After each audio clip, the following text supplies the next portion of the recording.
ام المومنین جناب عائشہ صدیقہ رضی اللہ تعالی عنہا روایت کرتی ہیں، فرماتے ہیں کان النبی صلی اللہ علیہ وسلم یصلی من اللیل 11 رکعۃ، رسول اکرم صلی اللہ علیہ وسلم رات کو اٹھتے 11 رکعت نماز تہجد ادا کرتے، یعنی 8 رکعت تہجد ہوتی، 3 وتر ہوتے، تو 11 رکعت ادا فرماتے۔ فَإِذَا طَلَعَ الْفَجْرُ صَلَّى رَكْعَتَيْنِ خَفِيفَتَيْنِ، جب طلوع فجر ہوتی، جس کو ہم اپنی زبان میں کہتے ہیں نماز فجر کا ٹائم جب شروع ہوتا، تو نبی اکرم صلی اللہ علیہ وسلم فوراً 2 رکعت نماز سنت فجر مختصر سی کر کے پڑھتے،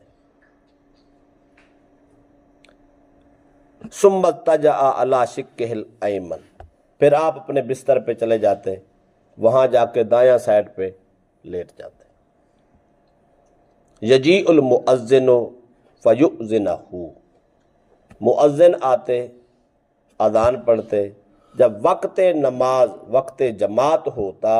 تو وہ رسول اکرم صلی اللہ علیہ وسلم کو آ کر اطلاع کرتے، آگاہ کرتے کہ ٹائم ہو گیا، آپ اٹھ کے پھر تشریف لاتے۔ یہ متفق علیہ حدیث ہے، صحیح مسلم اور بخاری کی۔ پہلا مسئلہ تو اس سے یہ ثابت ہوتا ہے نبی اکرم صلی اللہ علیہ وسلم کی جو تہجد کی نماز تھی اکثر عادت مبارک 8 رکعت تھی، اکثر 8 پڑھتے تھے، 7 3 وتر پڑھ لیتے تھے۔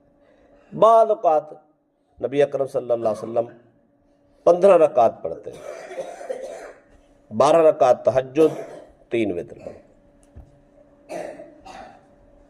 اور دوسری بات یہ بھی اس مسئلے سے سمجھ آتی ہے، فجر کی نماز تہجد کی نماز آخری ٹائم میں پڑھتے، یعنی نماز فجر کا ٹائم ہونے سے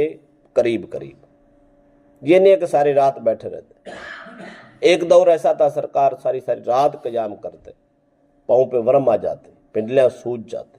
اللہ پاک نے پیغام بھیجا، محبوب میں نے آپ کو قرآن اس لیے تو نہیں دیا،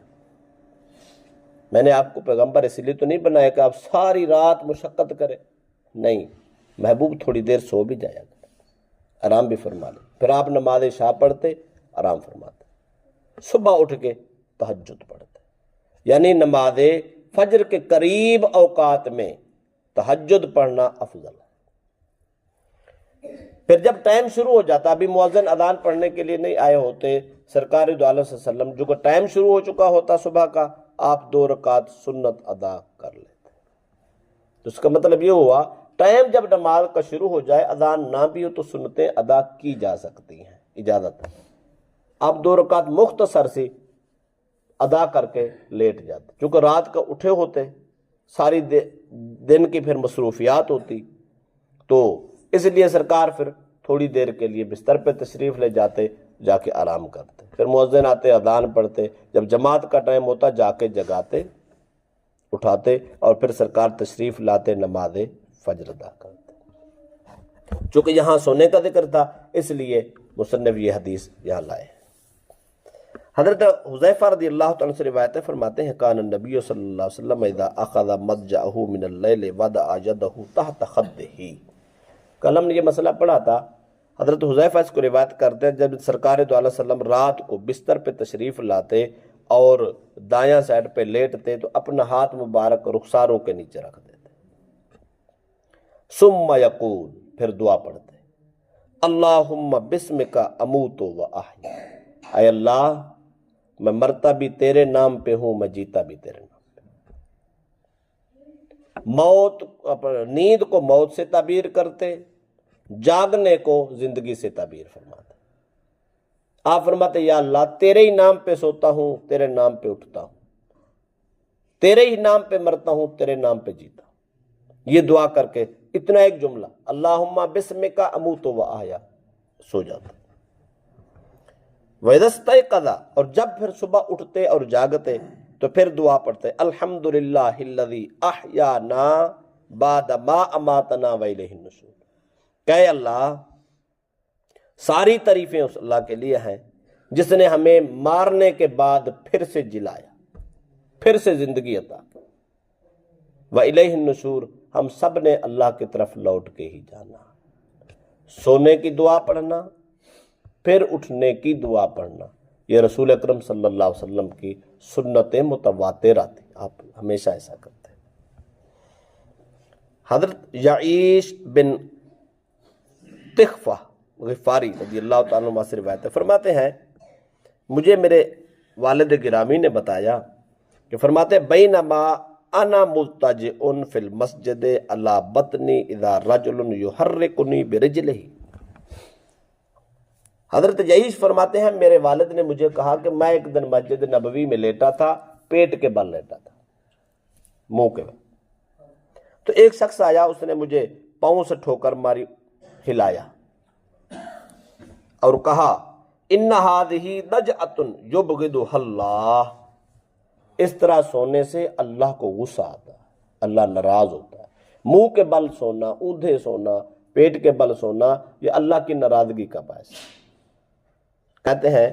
کہ فنظرت فاذا رسول اللہ صلی اللہ علیہ وسلم، فرماتے میں نے اٹھ کے دیکھا تو کملی والے ہی کھڑے، یعنی میں لیٹا تھا، سرکار تشریف لا چکا، منہ نیچے تھا، اوندھا لیٹا ہوا تھا، میں نے دیکھا نہیں ہے کون ہے، سرکار آئے، پاؤں سے ٹھوکر لگائی، اٹھایا، میں اٹھو، میں جب اٹھا تو آپ نے فرمایا یہ طریقہ اچھا نہیں ہے، منہ کے بل نہیں سونا، پیٹ کے بل نہیں سونا، اللہ ناراض ہوتا ہے، لہذا اس طرح نہیں سونا، کبھی نہیں سونا۔ اگر کسی کی عادت ہو تو اس کو تبدیل کرنا چاہیے تاکہ اللہ کے غضب سے بچ جائے۔ آخری حدیث پاک ہے، حضرت ابو ہریرہ رضی اللہ تعالیٰ سے روایت فرماتے ہیں رسول اکرم صلی اللہ علیہ وسلم نے فرمایا من قعد مقعدا لم یذکر اللہ تعالی کانت علیہ من اللہ تعالی ترد۔ تاجدار کائنات صلی اللہ علیہ وسلم فرماتے کوئی شخص کہیں بھی بیٹھے، یہاں سے گیا مسجد، گھر میں جا کے بیٹھا، اپنے فیملی میں بیٹھا، چار دوستوں میں بیٹھا، کہیں اڈے چوک چوراہے پہ بیٹھا، کسی مجلس میں بیٹھا، جہاں بھی کہیں جا کے آپ نے بیٹھنا ہے، اگر وہاں اللہ کا ذکر نہ کیا تو اس آدمی پر اللہ کا غضب نازل ہوتا ہے۔ دوسرا جملہ سن، وَمَنِ اتَّجَعَ مُضْجَعًا لَا يَذْكُرُ اللَّهَ تَعَالَى فِيهِ كَانَتْ عَلَيْهِ مِنَ اللَّهِ تِرَةٌ۔ اگر کوئی شخص کہیں لیٹے اور سوئے اور اللہ کو یاد کیے بغیر سو جائے، اس پر بھی اللہ کی طرف سے نقصان اترتا ہے۔ ہر مجلس ذکر خدا والی ہونی چاہیے اور ہر بستر بھی ذکر خدا والا۔ دن کو کہیں ایکٹیویٹیز کرتے ہیں، آنا جانا، اٹھنا بیٹھنا، دوستوں کے ساتھ معاملات ہوتے ہیں، وہاں بھی ذکر کر، اس کا یہ مطلب نہیں ہے تسبیح پکڑ لیں آپ، تسبیح پڑھی جائے اور دوست آپ کا منہ دیکھتے رہے، نہیں، دوستوں میں بیٹھے ہیں تو کم از کم درود شریف پڑھ لیں، تو سبحان اللہ پڑھ لیں، یہ ایسی گفتگو کریں کم از کم اس میں اللہ کا ذکر ہو جائے، اللہ کی یاد ہو جائے، تو وہ بابرکت محفل ہو جاتی ہے، وہ مجلس ہو جاتی ہے، اللہ کی طرف سے غضب سے انسان بچ جاتا ہے۔ اسی طرح دن کو سونا ہے، رات کو سونا ہے، سونے کا ٹائم مل گیا تو اللہ کو یاد کر کے سوئیں، پھر یاد کر کے اٹھیں، تاکہ وہ نیند والا جو حصہ ہے وہ بھی غضب خدا سے بچ جائے۔ اس کا مطلب یہ ہوا جب انسان غافل ہوتا ہے